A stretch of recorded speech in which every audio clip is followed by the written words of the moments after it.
أعوذ بالله من الشيطان الرجيم بسم الله الرحمن الرحيم الحمد لله رب العالمين والصلاة والسلام على أشرف الأنبياء والمرسلين أبي القاسم مصطفى محمد اللهم صل على محمد وآل محمد اللهم صل على محمد وآل محمد اللهم صل على محمد وآل محمد وعجل فرجه وعلى آله الطيبين الطاهرين وأصحابه الميامين ومن تبعهم بإحسان إلى قيام يوم الدين استغفر الله العظيم لا إله إلا هو الحي القيوم وأتوب إليه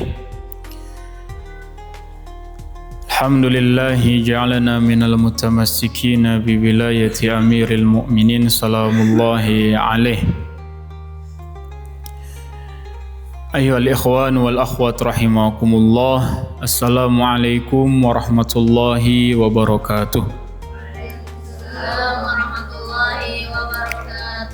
أعظم الله أجورنا وأجوركم باستشهاد مولانا الإمام الباقر سلام الله عليه.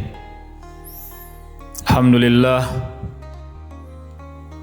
dengan kenikmatan yang Allah berikan kepada kita semua, kita masih bisa untuk menunaikan taklif kita, kewajiban kita, yaitu mentadabburi keilmuan Ahlul Bait alaihimus salatu wassalam.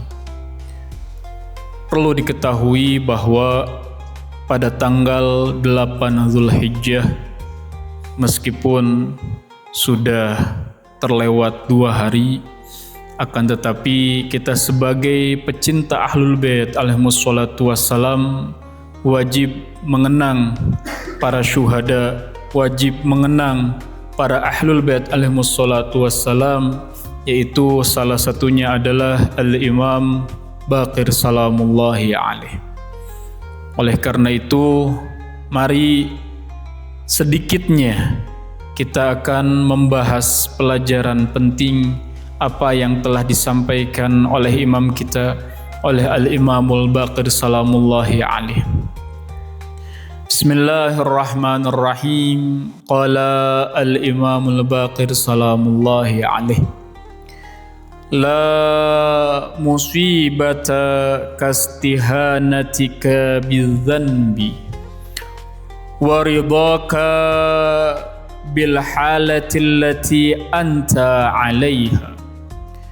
Al-Imamul Baqir salamullahi alaih berkata, tidak ada kesengsaraan yang lebih besar daripada ketidakpedulian terhadap dosa-dosamu dan kepuasan atau sombong dengan keadaanmu saat ini. Ini adalah salah satu hadis termaktub dalam Biharul Anwar bagian 75 halaman 165.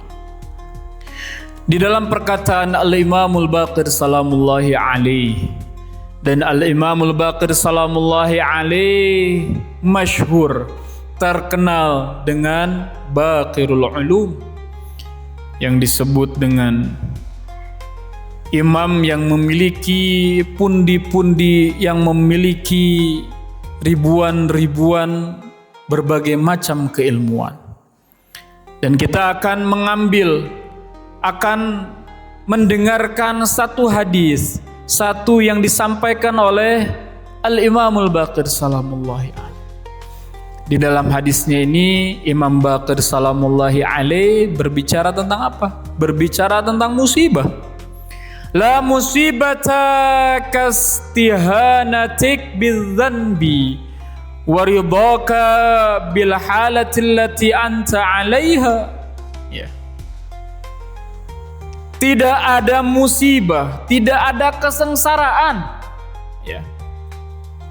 yang lebih besar daripada dua ini, yaitu apa? Yaitu tidak peduli terhadap dosa yang telah dilakukan.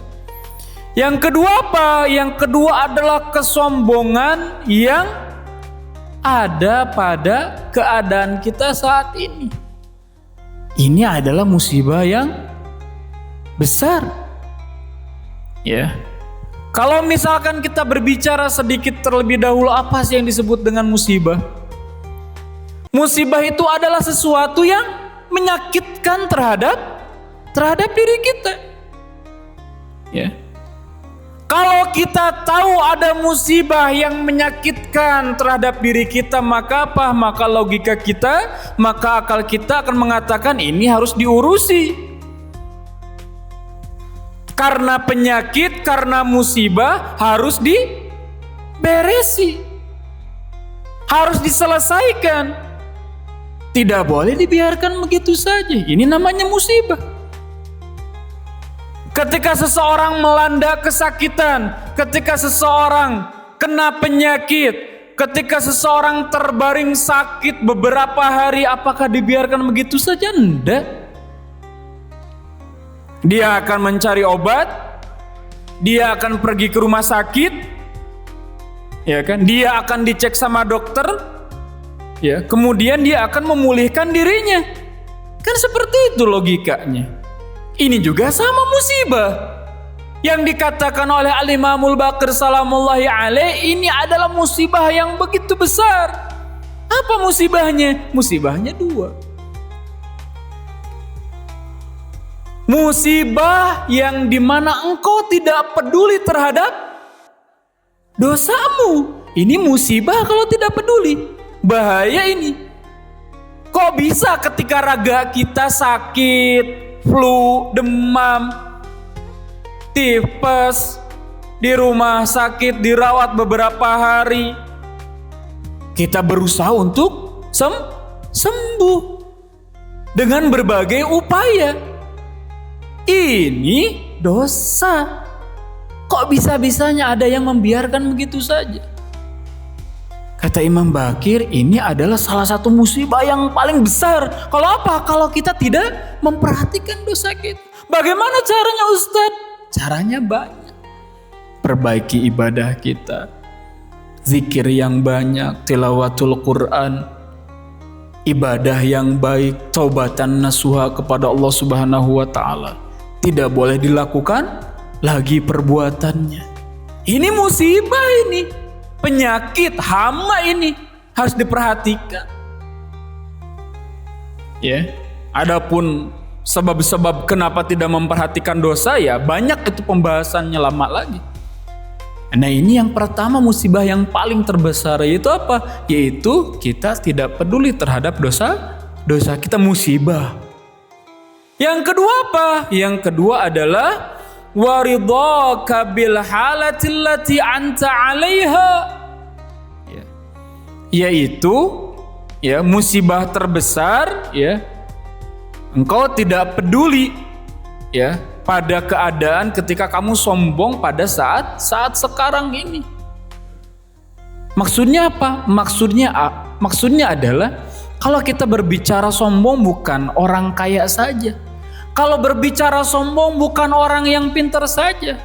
Kalau orang berbicara sombong bukan orang yang kuat, tenaganya besar saja, bukan.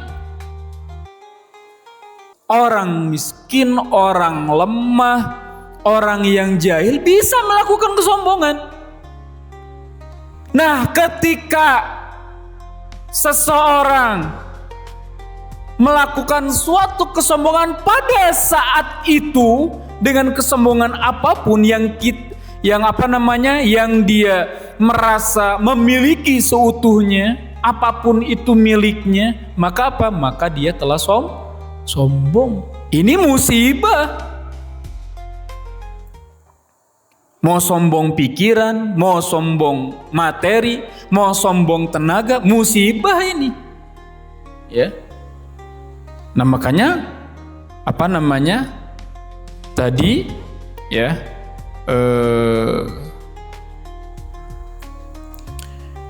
Ana menyampaikan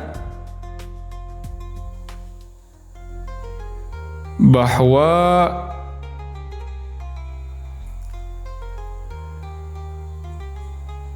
di dalam doa ziarah Al-Imam Al-Hasan salamullahi alaih di Yaum Arafah, ya, di sini termaktub dan diriwayatkan oleh diriwayatkan oleh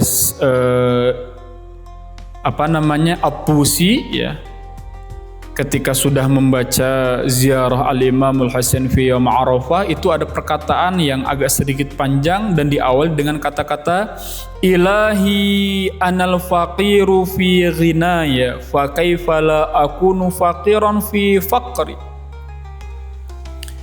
ilahi anal jahilu fi ilmi fa kaifa la akunu juhulan fi jahli. Ini maksudnya apa, Ustaz? Maksudnya adalah, ya, kita ini meskipun memiliki sesuatu tetap kita ini adalah fakir, tidak memiliki apa-apa pada sejatinya. Apa yang mau disombongkan? Dalam keadaan memiliki sesuatu, dalam keadaan kaya. Dalam keadaan kaya pun kita ini pada sejatinya fakir. Fa kaifa la akunu faqiran fi fikri. Terus bagaimana dengan orang yang tidak punya apa-apa, yang miskin, yang fakir, menyombongkan diri? Ini 2 kali lipat dosanya ini. Bahaya ini. Udah mah tidak punya apa-apa, udah mah fakir, sombong lagi. Udah mah bodoh, jahil, apa? Tidak mau belajar, ya sombong kan seperti itu. Udah mah miskin, tidak punya apa-apa, menyombongkan kemiskinannya, ya salah. Ya apa yang mau disombongkan? Ya di sini dikatakan Sayyid At-Tusi mengatakan ilahi anal faqiru fi ghinai. Orang yang kaya itu pada sejatinya juga fakir. Terus bagaimana dengan orang yang fakir tidak memiliki apa-apa? Apa yang perlu disombongkan? Kan tidak ada. Orang yang kaya aja tidak boleh sombong, haram, dosa hukumnya. Apalagi orang yang tidak memiliki apa-apa. Maksudnya apa? Maksudnya ini sesuatu yang harus dikejar ini. Udah tahu jahil, tidak mau belajar. Udah tahu miskin materi, tidak mau usaha. Ya kan enggak, logikanya kan enggak masuk seperti itu. Paham enggak? Ya. Maka ini adalah salah satu peringatan yang sangat baik dari Al-Imamul Baqir salamullahi alaihi. Ya. Nah, ini yang bisa disampaikan pada malam ini, yang mudah-mudahan ada berkah dan juga manfaatnya. Akhirul kalam wal afu minkum. Wassalamualaikum warahmatullahi wabarakatuh.